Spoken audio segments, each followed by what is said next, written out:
Welcome to another episode of MTMJ Fit Podcast. I am your host.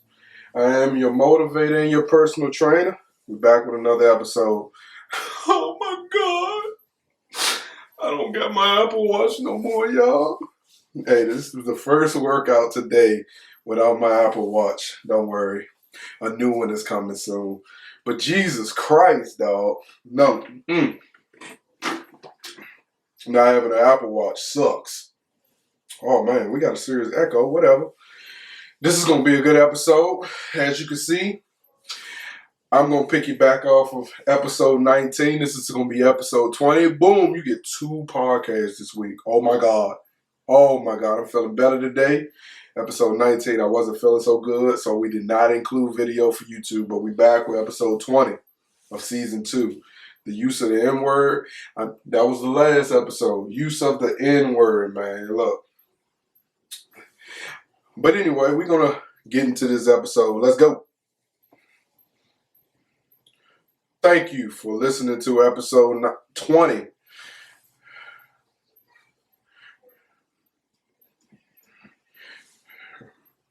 Thank you for subscribing to YouTube. Shout out to all the podcasters. Shout out to all my listeners, all my supporters. Make sure you go over to _ M_the_motivated_J_fitness on Instagram and shoot me a DM and follow too, man. Let's get it. Hey.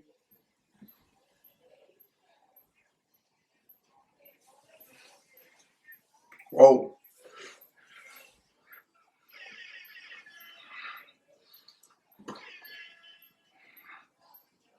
Oh. Hey, we got a lot to talk about. Episode 20. Preach. Preach. Hey.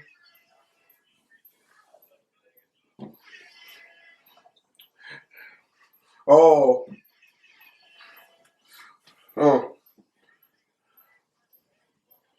Okay. So look, man. Let's fix this mic, y'all. Get this audio right. There we go. We back. So look, I want to specifically just piggyback off of the use of the N-word. I think, man, like I was stating in the last episode, when you in a different race and culture use the N-word, it's a learned behavior, so you feel comfortable amongst the people that you surround yourself with. And based off of the information I received from just listening to folks piggyback off of this episode, while folks disagree that anybody can just fly off the handle with the N-word, they also understand that, like, if you've been around people who allowed you to do it and no one really corrected the person on it, then it's okay. There's nothing you can really do about it. But see, the cool thing about that is, right, more of the people that are in different race that end up using the N-word, they surround themselves around a bunch of black people. The sad part about it is you can't, in my opinion, start feeling bad about them using the N-word if you never stop for a second and corrected them on it. I mean, that's just me. Like, I even asked my barber about it today because I just want to pick people's mind. I've been asking that question to anybody that will listen. What do you think, and what is your response to someone who uses the N-word that isn't black?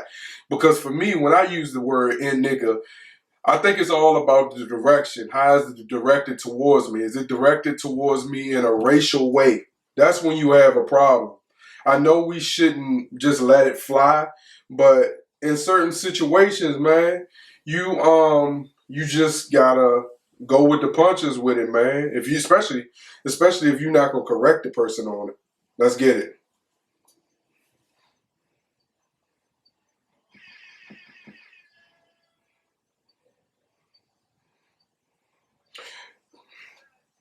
Thank you for listening to episode 20 of MTMJ Fit Podcast. Make sure you subscribe on YouTube. And man, please, please, please, please, please, make sure you rate and review the podcast wherever you have the opportunity to do it. That really helps. We want to get some sponsor reads on this podcast. So let's go.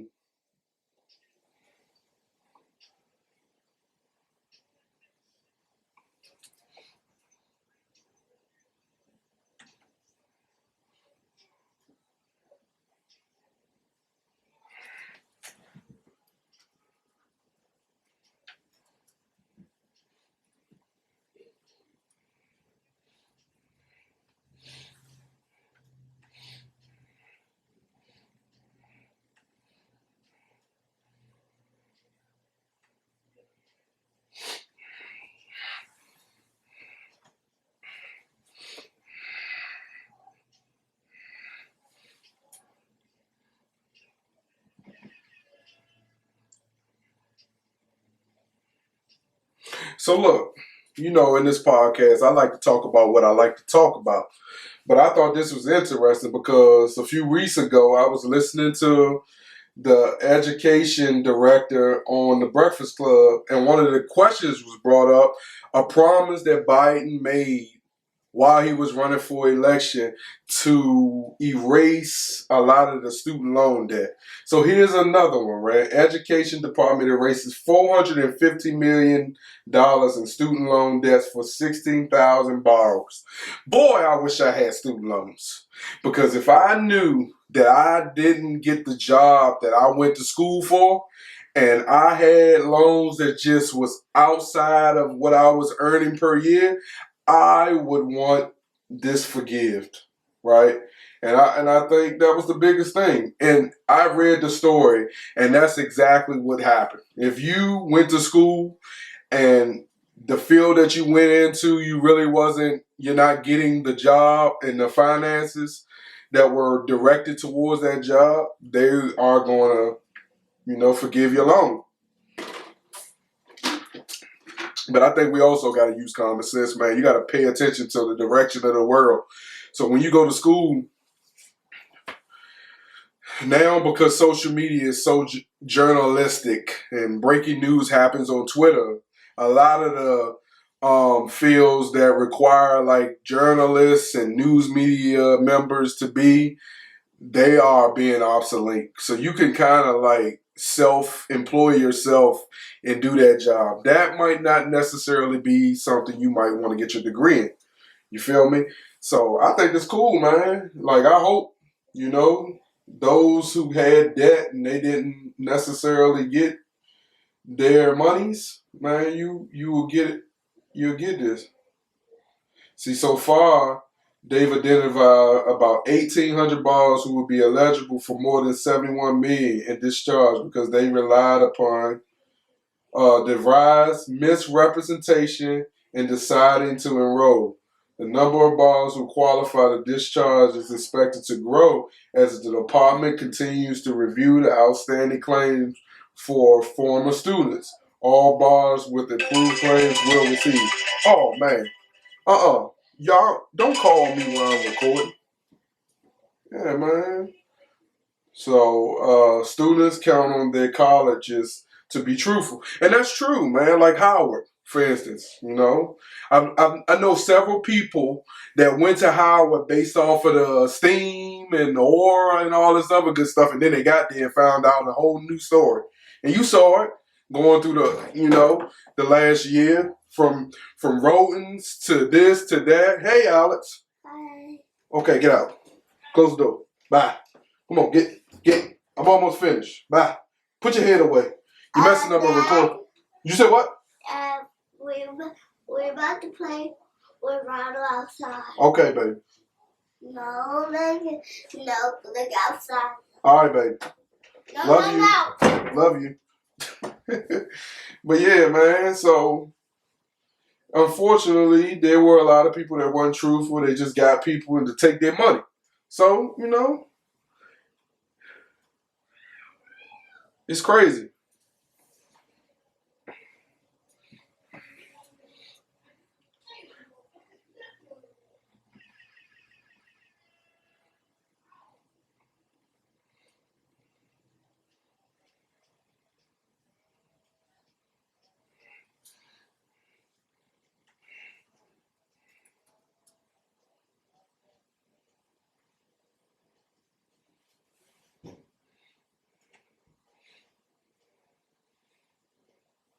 Yeah. Thank you for listening to episode 20. Make sure you subscribe. Make sure you rate and review. Man, comment below. Like, share this podcast. Let's get this podcast booming. Let's go.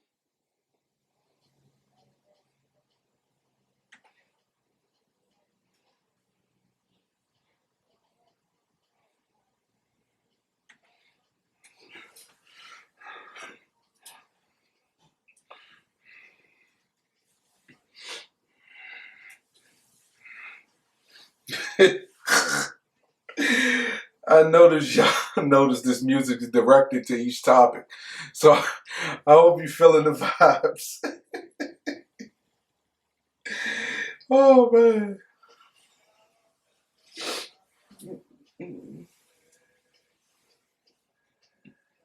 They stay scheming.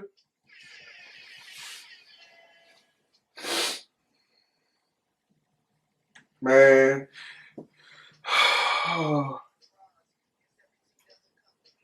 Alright, so look, Miss Cleo. I know everybody know Miss Cleo, but the problem is you never saw Miss Cleo during the day. Miss Cleo had a whole bunch of time spots, and she used to be on that joint selling dreams. Dreams and nightmares, man, like Meat Mills, man. I can't believe, man. I can't. Look, I really want to know who in the world is going to play Miss Cleo. It sucks that she died so young, because I would like to see what they would have charged her with. Because you're talking about Ponzi scheme and all the money she was stealing from people. But look, for those unfamiliar with the Terry Card Turner, Miss Cleo was alleged psychic whose powers were advertised during television commercial breaks. While giving her spile, the psychic's phone number would be displayed on the screen. Those looking for guidance to give her a ring. The number led by pay-per-call service, where countless clients went to have their questions answered. Oh my God. Hey, look, I never thought about calling Miss Cleo and having her to read my mind or read a card or flip a card or whatever it was to determine my future. But man, look, that alone. 1-800 call Miss Cleo. I will help you read your future. I used to see that face. Hey, look, I had a whole little bit I was going to do, but no, I'm not going to do that. That's embarrassing. But it sucks that she died, man. She was 53 when she died. They said not even Miss Cleo could predict what happened next. In 2002, the curtain fell on her psychic reading network after the Federal Trade Commission launched the investigation.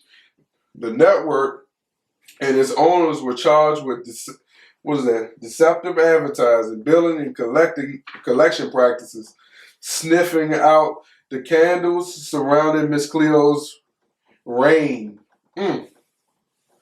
So they gonna make a movie about her, a documentary. And you know what's so funny? I will watch it. I swear I will watch it. Let's go.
So the last few weeks, right? The last few weeks have been very entertaining as it relates to Kanye West, right? A lot of people have had their own opinion on Kanye West, right? You know, because of my business, I want to specifically talk about this guy. He had something to say about Kanye West, right? Remember, this is the same guy that went to that man's White House and interviewed. Listen to him. Listen, man, Kanye is the epitome of just because someone does something good for you doesn't mean they're good for you. And as I've said before in regards to the streets, he's going to learn wolves don't make great house pets, so he needs to stop playing like that. Now listen to me, man. This guy right here continues to stick his foot in his mouth, right? I think this is not a street problem, but he's constantly made comments about how, you know, on a public forum, how you should talk about people. And what folks fail to realize is whether we believe Kanye has a problem, whether I disagree with how Kanye finds his way to communicate with his baby mother or his ex-wife. I just think it's all calculated. Everything's done for a reason. Like, we can't get mad at Kanye making things public with a family that's always been public. Like, that's me. I personally wouldn't go about putting my personal business out there on Instagram, basically crying in front of my fans to get attention, to just let people know I don't get an opportunity to go see my kids. I wouldn't necessarily do it, but in the case of that family, they've always been in front of the limelight. I mean, nowhere they go, you can see no camera. Everything they do is calculated. So in that same term, we don't know what's going on behind the scenes. So without really understanding that, who am I, or who is he to kind of make that comment? I mean, I'm gonna tell you something, man. I think what folks fail to realize is Kanye has an influence on what do I say? How do I call it? Kanye has an influence on this generation, the market generation. You know how things move and shake more than people realize. And while we feel like it's a cry for help, I personally believe my man hasn't got over the loss of his mother that happened suddenly. And sometimes wanting the person to get help, they have to want to have help. And if this is his way of coping, his kids and having his family around, and he want to go about it through social media, so be it, right? I guess when we make comments about people, we got to stop for a second and see how harmful we are to the person. Like, when we make those type of comments, like, man, I get it. Like, this is the Breakfast Club. Y'all like to break stories, but I would say to this guy right here, you know, you building your own platform. You've been in these rooms with people. You make these type of decisions just like he do. It's just behind the scenes. You've done stuff in your life that doesn't necessarily bring positivity out. You've also been in situations where you've looked like a sucker. So, like, watch your mouth. That's all I would say, man. Watch your mouth. It don't look good. Let's go. Oh, God. I can't believe Listen, thank you for listening to episode 20, man. Make sure you subscribe on YouTube. Comment below, man. Just tell me what you think of the episode. Let's go. Oh.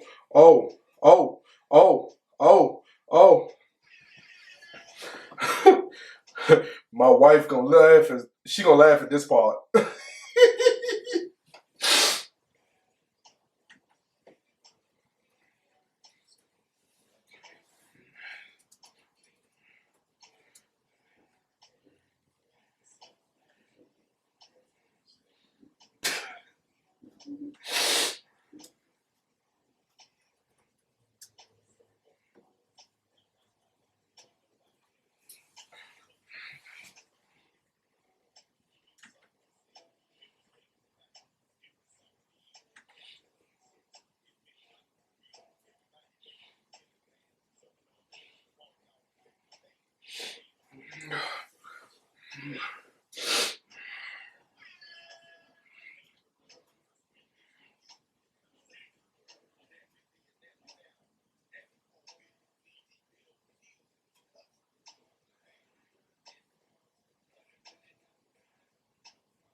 Man, I hope you vibing with me right now. If you listening, let's get it.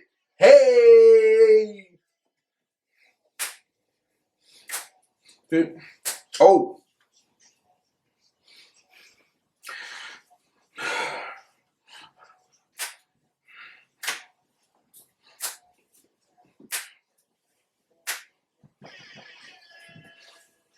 Thank you for listening to this episode. Let's get it. Hey! And maybe I can take you out so I can depend on it. Even though if on my end, it's a different type of commitment. Yeah.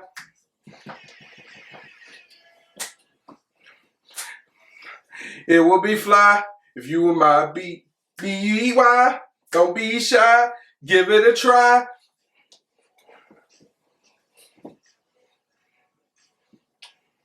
All right. I went into this versus battle with high expectations and quickly got a recipe of like the importance of being prepared. like I went in there thinking like at the beginning, I'll be honest with you, I thought Musiq was doing entirely too much with his vibrato. I think the best performer out of the whole situation was Anthony Hamilton, but who really won the show was Musiq, man. He was doing some runs that was just crazy, but I just think it was too much for the Verzuz platform. Like, just stick to the basic. We went into this situation expecting so much, and early on, like, pitch was off. When to hit the note, and at that point you might as well just had the music and not try to do the sing along. Like, it was a little bit much. But then it was this one moment Anthony Hamilton brought out this, I don't even know who dude was, but he was twisted, and I think that was embarrassing because clearly this platform versus battle isn't what it was during the time where we really were stuck in the house in front of the screen. I think some of the bigger arguments to begin that whole week that led up to versus battle is now it was not going to be available on Instagram, and they wanted you to pay for it. And to be honest with you, I paid for it because I wanted to watch it on my TV, and the app that I use coincides with whatever the app they are on. Let's see. Coincides with y'all, I don't know the name of that goddamn app. But yeah. And it was good that I paid for it, especially because I wanted to Triller. Because Instagram kept crashing.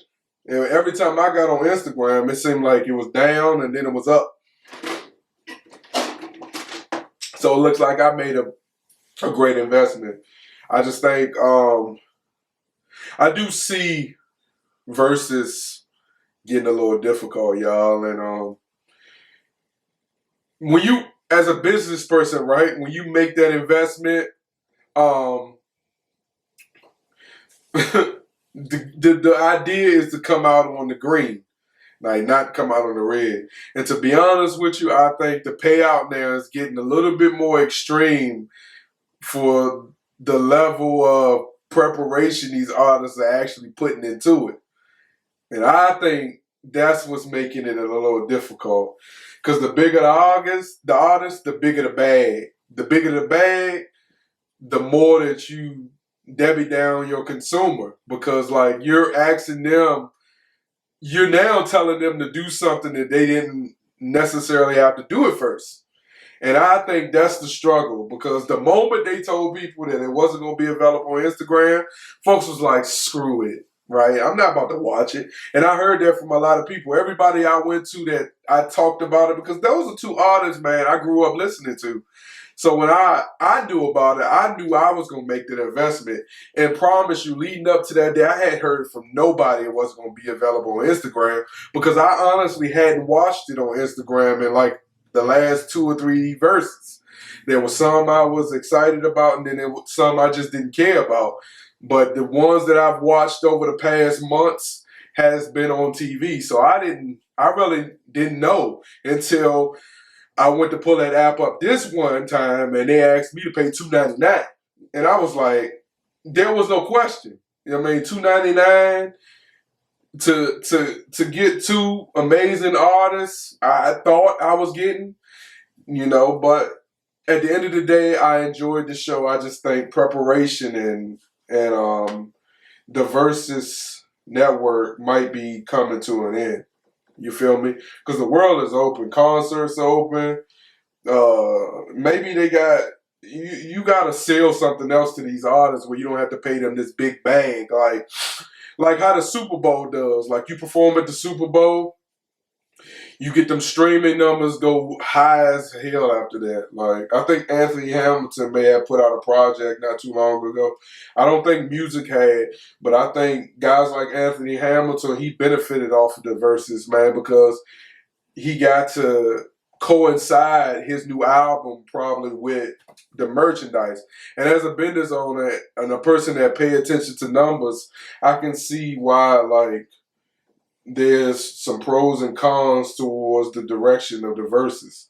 And why Switz, and I don't ever see Timberland, so I'm just going to say Switz thinks he's the decision maker. I don't think he's on the board. They don't have full ownership. They sold it. So they made their money. Now, like, it's up to Versus to make. That's why, like, I think they're doing so much more. Like, All-Star Weekend, they did Allen Iverson versus Tracy McGrady. Like, they got to find other ways to justify that because it's dwindling, man. It's really dwindling. Like, I believe that. And so I hope y'all been enjoying this episode, man. And we got one more topic to talk about. I'm gonna throw some motivation towards you, man. And we're gonna end this episode, man. I think being an entrepreneur is one of the greatest things to attempt to explore. You just got to put in the work, man. That's all you got to do. Continue to put in the work. Don't let nobody persuade you. But let's get into it next one.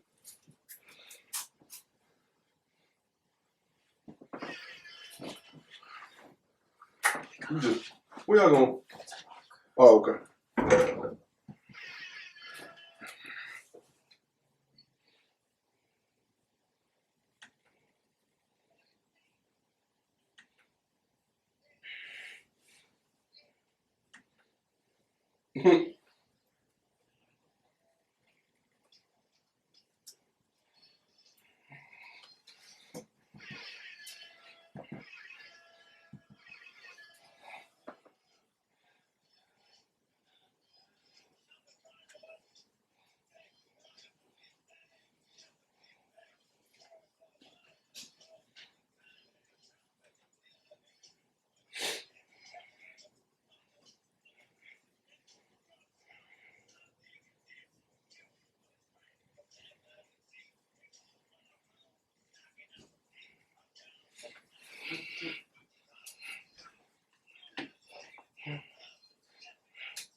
Hey, make you say,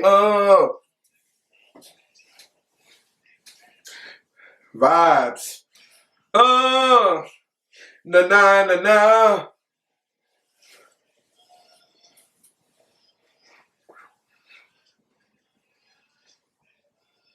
All right, let's get into talk about Master P. So over the last few weeks, Master P has put out rap snacks, water, what else? Cup of noodles, you know, all this good stuff, man. And I get it, man. You know. But it got me to thinking today while I was in the barbershop as my mind was swarming and I was building up the topics. Like, as a personal trainer and potential nutritionist, I don't know if his business practices might be tearing down our community more than he think it is. Out of all the products he's been pushing, the only healthy item I've seen is water. That's it. H2O. That's it. Everything else is full of carbs, full of sodium. Screw the carbs, man. Like, I think, like I preach, like, knowing your body, knowing what you like, but is this a long-term investment for him? I don't go into those 7-Eleven, no grocery store, and the first thing I think to buy a bag of Rap Snacks. My wife loves this brand that she buys. I won't. That's just not my direction, right? It's not because I think something's wrong with it. It's not because I think it's a problem. It's just like, it's not my vibe. So my intentions when I go in a grocery store isn't to get a bag of Rap Snacks or a bag of Uncle P's noodles with extra macaroni cheese and all this extra stuff. But I just think, like, we like, I don't know, like, good nutrition in our community has been one of our hardest things to consistently get. Like in my neck of the woods, we finally got our first Whole Foods, right? Where you can go on Whole Foods, get good, affordable, organic food, which is just as good as regular food. It costs maybe $1 more than what you might traditionally pay for something, but it's good nutrition that fuels your metabolism, fuels your body, and fuels your goals. Wow. And then you have the corner store, which your wrap snacks, your cup of noodles and stuff may be seen. We've known historically to sell just everything that, like if you eat a bag of chips now, that's 800 calories easily. On a 2,000 calorie diet, if you're working out consistently, maybe 24 to 2,800 calories. Then you add, if you eating that, then you add your carryouts and all that other good stuff in your neighborhoods. Most carryouts offer the healthy choices, but they display a lot of your fried chicken and shrimp baskets and stuff. I know because I grew up in those neighborhoods.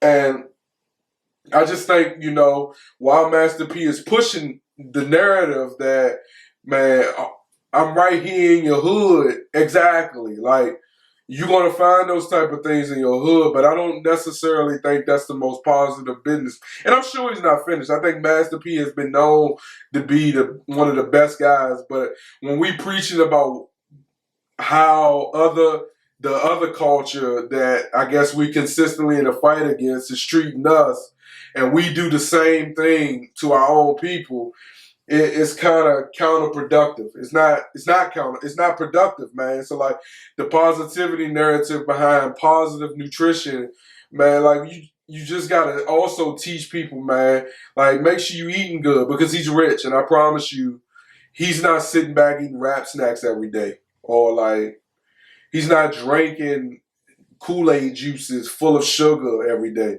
Like those things are good every now and then, but we live in a lot of areas where poverty is real. Folks don't have the means to be able to afford some of those things. So how about you give them the affordable nutritional items that could potentially boost them into believing that because it looks bad, it's not really bad. I mean, that's just in my opinion. But as we end episode 20, as always, I want to shoot you some motivation. I kind of just did, man. I think like about doing business and being positive and treating people with respect is one of the things I want to make sure I do. And I want to leave this mark on this podcast is because like this podcast is motivation, inspiration, positivity, and enjoyment. I try to make sure I leave an enjoyable experience, man. I appreciate all the people that has actually been vibing with me, man. And I hope you enjoyed episode 20 the way you've been enjoying each episode, man. I want to thank Pastor for joining me on episode 18. I'm still getting the positive feedback from that episode, man. Make sure you subscribe on YouTube, man. Make sure you rate and review on Apple Podcasts and Spotify specifically, and any other streaming app that allows you to rate and review a podcast. Please support this podcast. Make sure you go to YouTube, man, and subscribe on YouTube. And again, thank you for vibing with me on episode 20 of season 2. I am your motivator. I am your personal trainer. Thank you for listening to MTMJ Fit Podcast. Peace.